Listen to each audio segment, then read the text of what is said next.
Today is March 13th, 2024. My name is Jo Reingold, and I'm here interviewing Rabbi Sholey Klein for Kosher Dallas. Good morning, Rabbi Klein. Good morning. Tell us a little bit about your background and how you got to Dallas and how you first got involved with Kosher Dallas. Wow, a lot of questions. I was born in a little shtetl on the East Coast called Brooklyn. Never thought I would leave. I studied in the Telz Yeshiva in Cleveland, which was a very large, important yeshiva. And then I studied in Queens at a yeshiva, Shar HaTorah, and then I went to Israel for 3 years, where I met my wife at a singles bar. No, I met my wife, and we were living, and we had a baby, living comfortably in Jerusalem, where I was studying, and life was grand, and it was wonderful. And then I saw a note hanging in the yeshiva, and it said, I'm embarrassed to say this now, but it says, small town in the USA looking to start a kollel. If interested, please call. Then I had those little strips in the bottom you rip off. There's a phone number attached to it. So rip off a little tab, and I called the number, and it was Rabbi Fried, Rabbi Fried, who ultimately was the founding dean of DADA. We set up a meeting, and we were talking, and very quickly into the interview, he was saying words like we and us rather than I and them, and I'm like, okay, I think he likes me. So I got home, and then I had to, so my wife said, we're going to, I said, okay, so, what do you think about going to Texas? He goes, yeah, that's funny, whatever. And then I said, okay, we're going to Texas. He goes, I thought you were joking. I think you were serious. We were living in Israel. What's in Texas? A bunch of cowboys, It's true. There were a bunch of cowboys. So Dallas Cowboys, football team. That's right. You have to go to Fort Worth to see the real regular Cowboys. So that was, 1992, 31 years ago, 31 and a half years ago. We came to Dallas to start the Dallas Area Torah Association, otherwise known as the KOLA. So I was the four founding members of DADA. It was Rabbi Fried, Rabbi Feigenbaum, Rabbi Epstein, and Rabbi Klein. And the four of us are still here. A long, long time. And we just came. We committed to come for 2 years.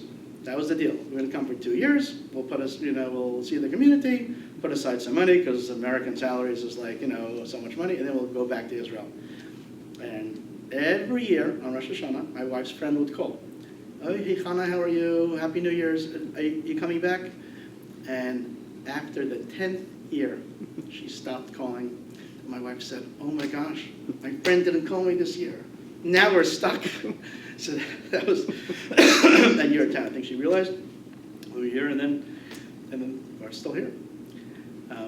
To Dallas, Kosher Dallas. How do we come into Dallas Kosher? So I think it was about 3 years after we came, the full-time position opened up at Dallas Kosher, and Rabbi Fried asked if I would consider the position, and I'm like, no way. That's not what I'm looking to do. I'm looking to study. I'm looking to learn. I'm looking to teach. That's not for me. And he didn't take no for an answer. And he insisted that I interview for the job. And the rest is history. Who was the predecessor? Who began it? Do you remember?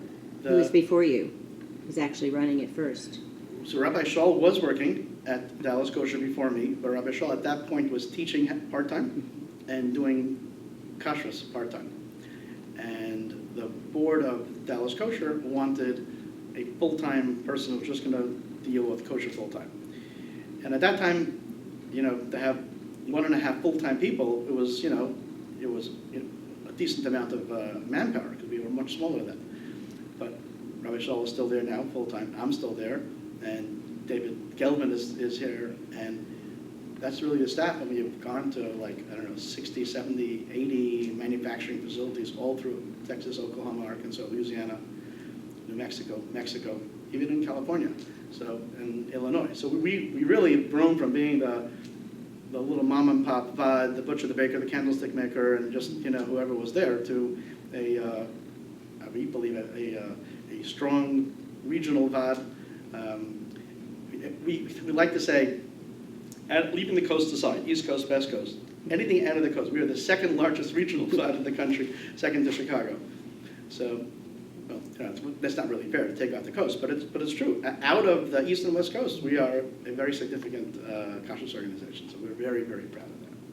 Really, so that's very, very rewarding for us. Do you recall when the need arose to actually have an executive director besides the rabbis working there? That's good. So actually, Jerry Finkelstein was already at that point the executive director. The board had engaged her services to do like just a overview of the Vaad and strategic planning, what to do and whatever. And that's what she was doing at the time, and she wrote a strategic plan for the Vaad. And then they said, "Okay, you're hired. It was a great strategic plan. Now execute, the plan." Mm-hmm. So we had an executive director at the time. So right, we had an executive director, and we had 1.5, people. So that was a lot of staff. But the truth is, we've grown so much more, and our staff hasn't grown nearly as much. As much as the job. We're a lot busier. We're a lot busier now.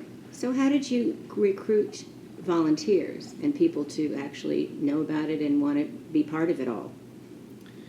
Well, it's nice that we're giving kosher food, so that makes things a little easier.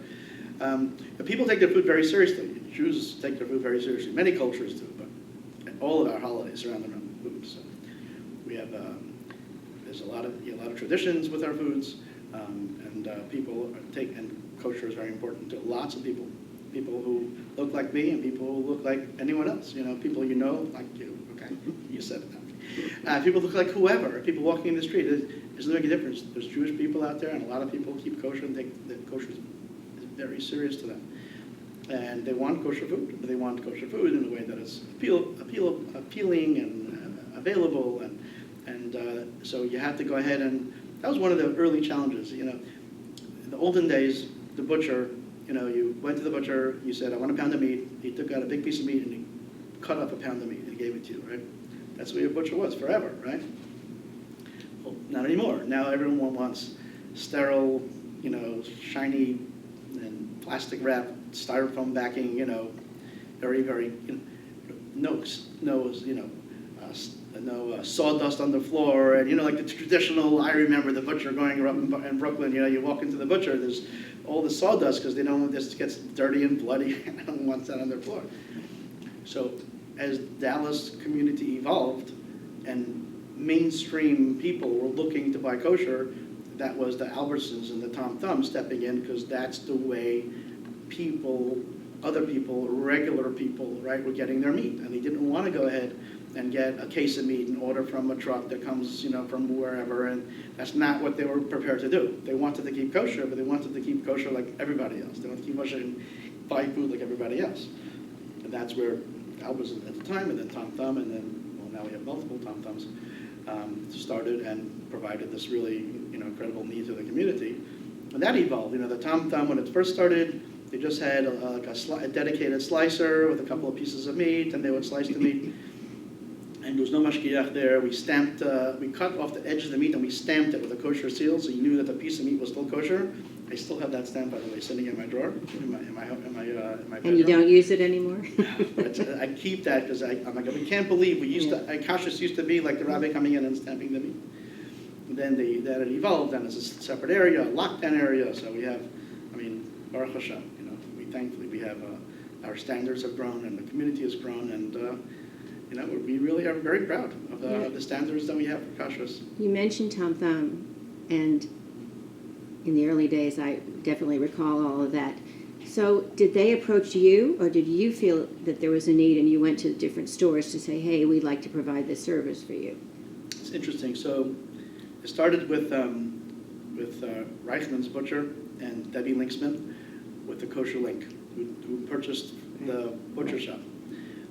And they were doing great. They were getting their customers, and Debbie came and she really cleaned up, cleaned up the really old school kind of a thing. But we had Lorenzo the butcher.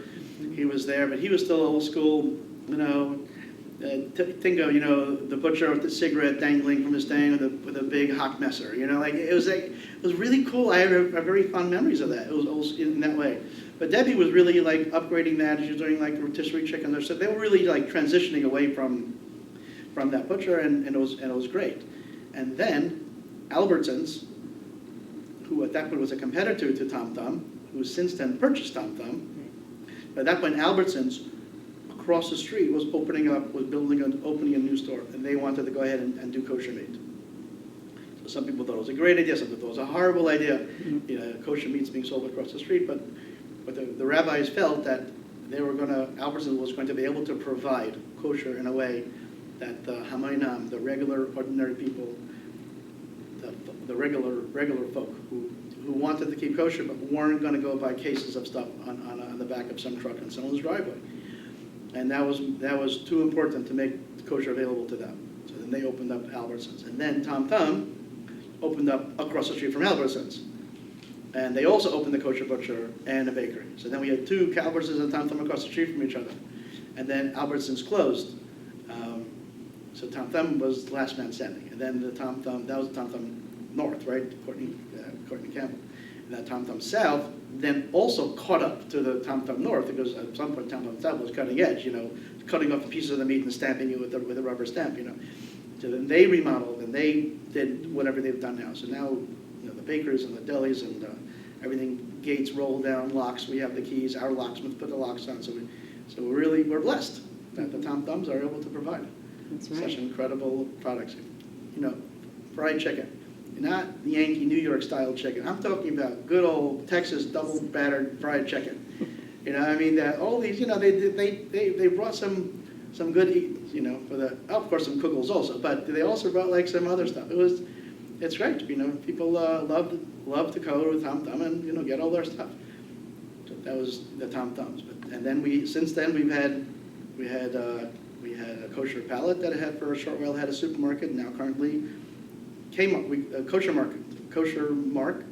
We just call it Kmart because it gets confused with the dairy restaurant, the market over here down south. So we call the kosher market up north and at Frankfurt and Hillcrest, we call it in the office we call it Kmart. So we shouldn't confuse, because I've had meetings set at the market and they've gone to the Wrong kosher place. market and so we say Kmart and the market. Okay. So internally we don't make a mistake. But they're doing a great job. The prepared foods and everything they have, nicely packaged meats and everything they're doing. They have specials and they have Shabbos specials and they have lunch specials. So they've done a great job. And of course the other places that we've had, maybe the original kosher supermarket, was it before Tom Thumb? No, of course is Milk and Honey. Right? Milk and Honey is a staple in the Dallas community. Milk and Honey, I think, has been in operation for like 15 or 17 years, maybe more. Milk and Honey started out as a little grocery store. Milk and Honey, Israel, and they sold groceries, maybe out of his garage, and then out of a small location. Then he moved to the bigger location. This was before, we had all the Israeli products that weren't available in Dallas. And then he said, let me just also do falafel, because it's Milk and Honey, falafel, it's a great idea. So he did falafel, and everyone loved this falafel. So he goes, let me do burgers also. So suddenly the Milk and Honey supermarket is now, meat and honey. Milk and Honey, grilled, and it's meat, because everyone, no one has any idea that Milk and Honey is a meat place. They think it's a dairy restaurant. Because in Los Angeles, there's a Milk and Honey or a Milky Way, other restaurants that are dairy. People are just making an assumption. But, so that again is a really important history. And they still have a supermarket with everyone's favorite Israeli products and still one of the best falafels in town. Yes, it is. I go there all the time. So tell us about the mikveh project that I was aware of, Mikveh Dallas, where they had a fundraiser and they did specific things with that to help your cause.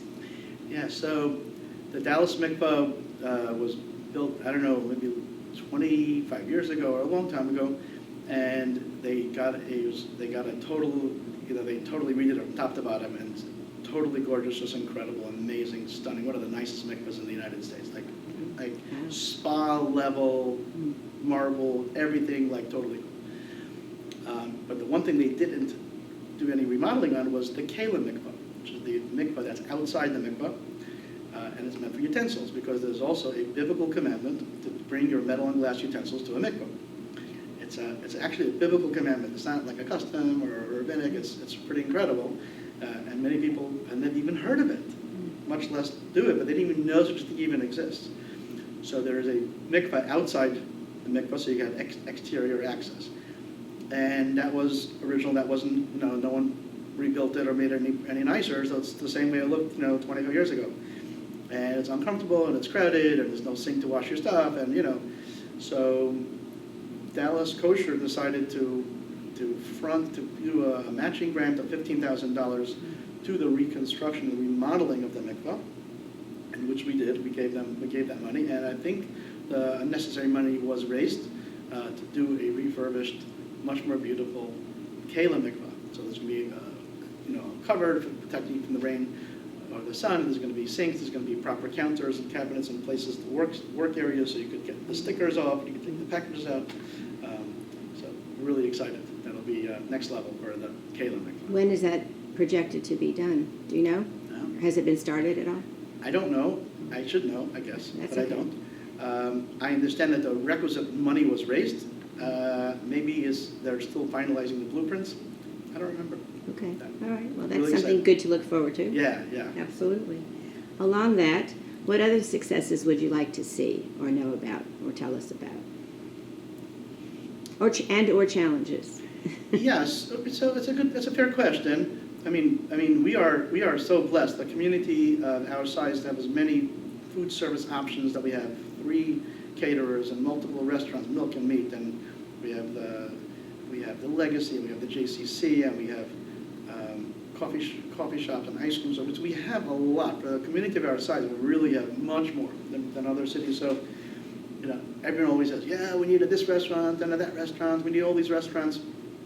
I tell them, you know what you really need? You need to support the restaurants you already have. Yeah. These are small mom and pop businesses. It is not easy to run a mom and pop business. You don't have a corporate someone to lean on to help protect you. During COVID, the Vaad went ahead and spent, I don't know, maybe it was like $50,000, and we helped subsidize the mashgiach's salary so they could get paid and the restaurant could stay open. And we didn't charge any. We stopped charging at all for our services. I think it was close to 2 years we didn't charge, and we subsidized, I think, up to half of the mashgiach salaries just to be able to keep these places in business. So these are mom and pop businesses.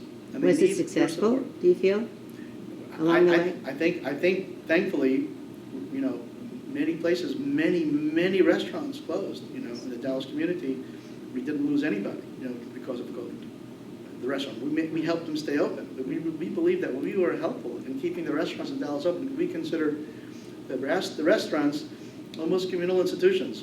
I hate to say this, and I'll never admit this in public or on video or something, but I consider the restaurants communal institutions. Like there's a shul, and there's a school, and there's a kollel, and there's a mikveh, and there's bikkur cholim, and there's a historical society, and we all need that to provide Jewish services to our Jewish community. And our restaurants have to be added to that list. Because today, the way people live, kosher restaurants is that important.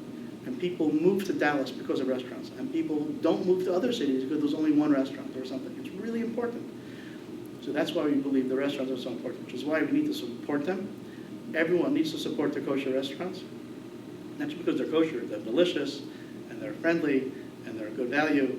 And you have all kinds of foods from Israeli and shawarma and shawarma and shawarma and shawarma and Chinese and the market and dairy and pizza. We really have so much variety. Support all the restaurants. And therefore I think we don't need more restaurants. It's my opinion. If someone wants to open up a restaurant, I'll say, bad idea. Don't do it. Right. That's not what our community is. Our challenge that we're facing right now is actually an interesting one. It's finding mashgichim. Mashgiach is a kosher supervisor that works at the restaurant. And any business that's looking for labor today is a very, very, the 2024 labor market in 2023, 2022. I mean, just to find anyone to do anything is so difficult. And there's more jobs available, there aren't people to do them, and there's no entry-level jobs anymore. Everyone is like paying, top dollar to get people. And our mashgichim, that's why we're having such trouble. I mean, we have mashgichim now that are getting paid, $5 more than they got paid a few years ago, but the mom and pops are having to pay more for hashgacha and paying the mashgichim. And then to find people to work, even for those salaries, are difficult. it became so difficult finding mashgichim, we actually started something in Dallas that maybe in the first of its kind in the United States for a Vaad to get mashgichim. We started an R1 visa program. I was just going to ask you about that. R stands for religious, not rabbi. It's an incredible visa program that the USCIS has for nonprofit 401c3s, nonprofit religious organizations that allow them to hire religious workers, certified, trained, degreed religious workers like rabbis, priests, ministers, mashgichim, to come do their religious duty, whatever religious 401c3 you are, to do that. And it's a work permit, a work visa, the R1. It's a 30-month visa, and it could be renewed for another 30 months, so up to 5 years. But what's most important is that after 3 years, after your R1 renewal, you might get a green card. So for people who all the money in the world couldn't get a green card, we could get people. We had people come from Bogota, from Venezuela, from Panama, Mexico, Madrid, Cali. I mean, just people who are, we consider them, not refugees, but for some of these people to be Jewish in these places are very difficult. And it was very hard for them to be Jewish. Not even Jewish. Sometimes it's just downright dangerous to be there. We were able to get them, bring them here. How did you advertise it? How did you get them?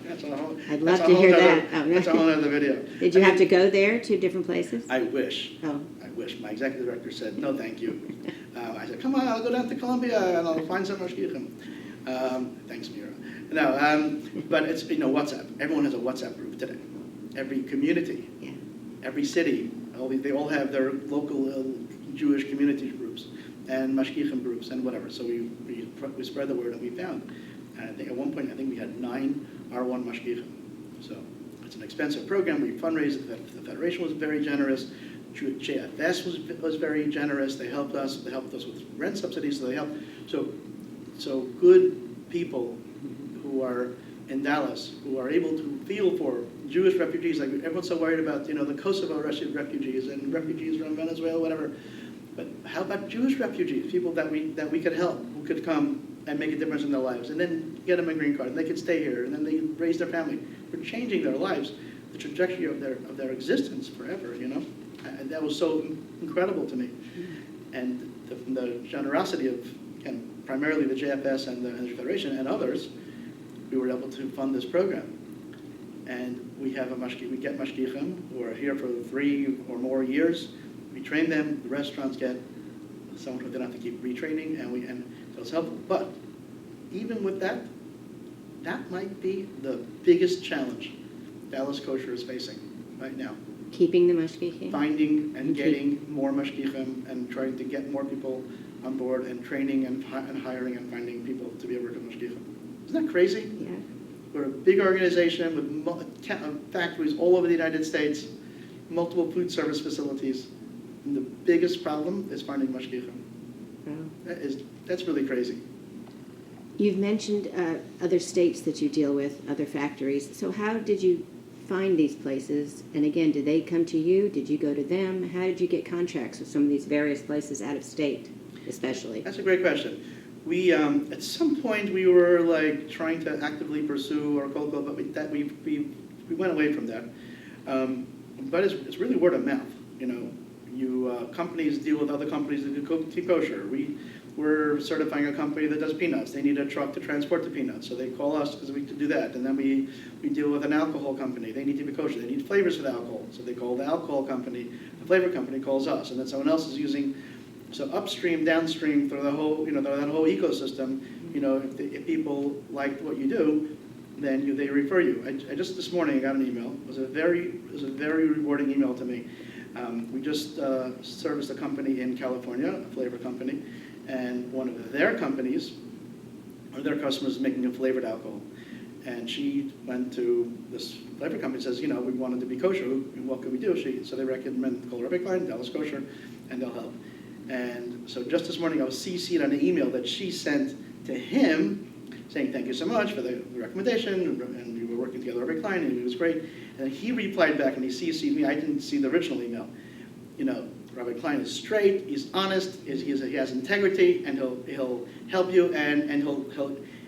But that was so important to me, because you never know what anyone thinks about you, right? It's business, it's the rabbis coming in, it's all about money.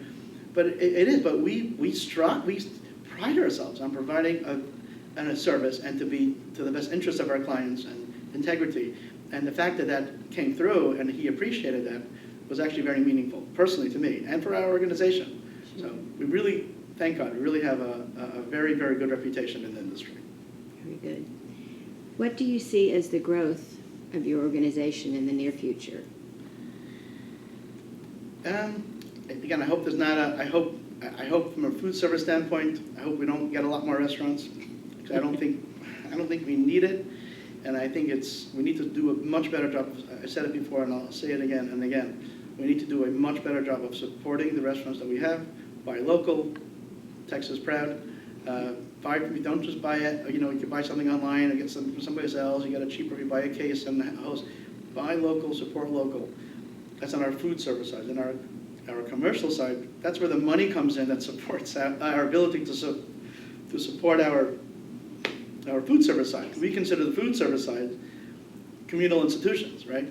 And we consider that to be so important, and we're so happy that we could earn money on our commercial side, and all that money, we're nonprofit, so we're not bringing home big paychecks, but that goes to allow us to support our food service sides. And we estimate it probably costs us between $75,000 and $100,000 a year to have the infrastructure necessary to support our food service side, right? Meaning, I'm a salary employee. They don't pay me nothing. They give us a few $100s a month, whatever it is, And so we get a few thousand here, a few thousand here. But how's that supporting a whole office staff and a support staff, And they pay the mashgichim also. Not that the restaurants aren't paying a lot of money. We don't get a lot of money. We get next to nothing. The only way we could do that is to have someone, helping us to support us. So we're grateful that we have a commercials, I think, that can do that. But we're still membership driven. We're supported by the membership in the community. That's like a 30 or 40% of our budget comes from membership, and that allows us to continue to do the work that we're doing. So membership is really important. Community buy-in is really important. And we're probably going to have to, in my mind, I didn't tell this to anybody yet, so if you're hearing this is for the first time, I think that we're going to probably have to reach out to the community at large and to try to help raise funds to give bonuses to mashgichim or Pesach, Rosh Hashanah, buy 2 times semi-annual, to do something to them to help get them more money to be able to help keep our restaurants and keep all of our food service working properly. Okay. Any special stories you want to share with us? Anything come to mind? Yeah, so over the years I've come across, we had some people who don't even know what kosher is, don't know what a rabbi is, don't know what a Jew is. I've had some, especially in Texas. I remember once I was south of Houston, so it was like, I don't know where it was. It was like 45 minutes south of Houston. I went into a gas station, filled up with gas, and I bought a bottle of Dr. Pepper. And I went to the register to pay for my drink, and I was going to go out and head on wherever I was going. And the guy behind her, this is a true story, I can't make this up, he says, "How does that feel?" I said, "What?" He goes, how does that feel? I'm like, what are you talking about? He goes, to buy a drink and to spend money on a drink. I said, what? He goes, and I quote, "I've heard Jews are very cheap and they don't like to spend money. So how does it feel to spend money and buy?" I'm like, wow. And he was not, unless he's an incredible great baker, he didn't look like he was being mean. He looked like he was being serious. I just burst out to laughing. I said, "It feels exactly like you would feel buying a soda. I drink Dr. Pepper, you drink Dr. Pepper, and I'm going to enjoy my Dr. Pepper with the money that I spent." And it's like some crazy, you see like some stereotypes. And another story, one of these small towns, the person came over and goes, "Excuse me, can I ask you a question? I don't want to be offensive or mean." I said, "Sure, go ahead." He goes, what's the purpose? What are you doing? What are you wearing on your head? I said, it's called the yarmulke, kippah, to remind us that there's a God above us. He goes, is it also there to cover your horns? True story. True story. I'm like, no. I'm like, no horns. He goes, how does your yarmulke stay on your head? I said, Velcro. I go, look, you see, doesn't come off. He goes, really? I'm like, no, it's just a cap. There's nothing there. No horns, no Velcro. Just put it on. It stays. We wear a yarmulke because it reminds us of it. I'm saying just to see the, I don't even say ignorance, just to see the misconceptions of like what we are, what we do. I mean, in Mexico, I had a great, really funny story. Going around with this guy, he had three companies in Mexico that he was trying to person certify. They were actually doing, it was Savila, it was cactus. They were doing like an aloe product. So I spent all day with them, 10 hours, driving to the different plants and working, all day. Kosher this, kosher that, this says kosher, cross-contamination of kosher, blah, blah, blah, blah. Finally, we're finished, and, taking me back to the hotel. And he goes, did you have dinner yet? I'm like, of course not. I haven't eaten a thing all day. I flew in this morning. I've been with you all day. He goes, okay, I insist. I'm going to take you out to dinner and whatever.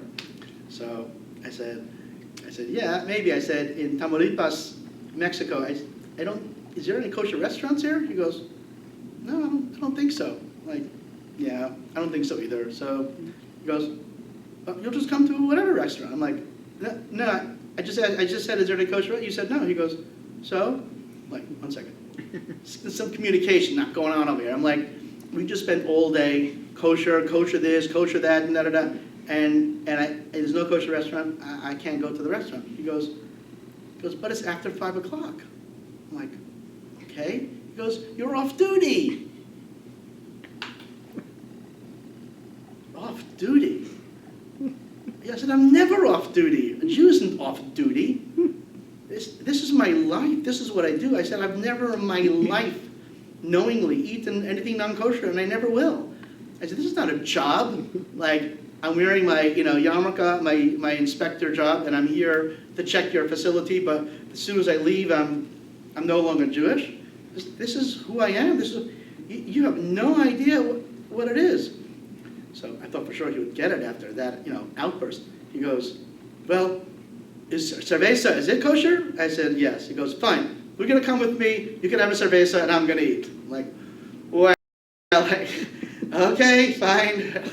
Like I need an excuse to have a beer, So we went, and he ate his, pork tacos, and I had my Corona.